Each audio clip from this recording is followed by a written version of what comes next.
Greater Good Radio. Connect, learn, heal, and grow.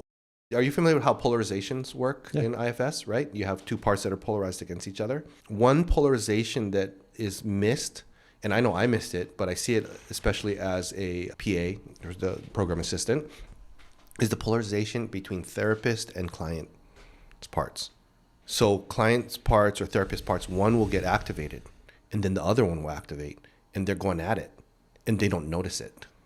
Yep. And what happens then is once the therapist side can, tune in and then basically unblend, if possible, then the whole container changes and the client can do their work. But that's missed a lot of times. So if I hear you right, it's when the client has parts that activate the therapist's parts. Yeah, the parts that are polarized when we're talking about normally in IFS are like our own, right? Yeah. Oh, this part of me saying do it, this one's not, and they're protecting the same exile. Yeah. But what I'm talking about is this part's saying something, and the therapist one, and then it's like trying to go at it, and it's not really aware. Or then what happens is this one cannot back down. It can't. And the beauty is, for me, the best therapists, either they have the space and it doesn't happen, or they work with themselves, and that's a master class, seeing them work with themselves. It is.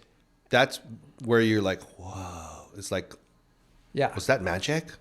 And sometimes you learn a lot from a therapist where you hit their level of growth and you outgrow them. You know?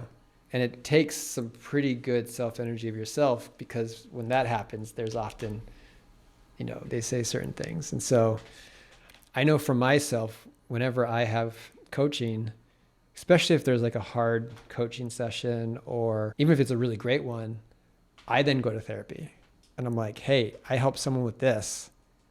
I think I have the same blind spot. Can you help me? Yeah.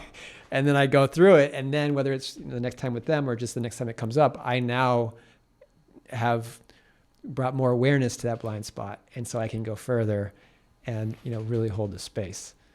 But yeah, I know with Geeta, she talks about it. They talk a lot about it, but I think people miss it. And it's the whole thing that we talked about early on is the 3 lies. It's like some people are consciously aware of when they're polarized with the client. Some people are only semi-aware, semi-conscious, where they feel something, but they think they can fix what's happening. They think that all of a sudden they have an agenda. So it's only semi-conscious, and then the unconscious. And so I think you can teach people it's about your own part as the therapist. But once the polarization is coming up, it's the amount of time and experience of recovering from that makes it possible for people to get it. That's why I think there's so many different levels of therapists, because that's a pretty big gap to fill. If you resonate with Greater Good Radio, please join our community at www.greatergoodradio.com, where you can get access to exclusive content and offerings. Hope to see you soon.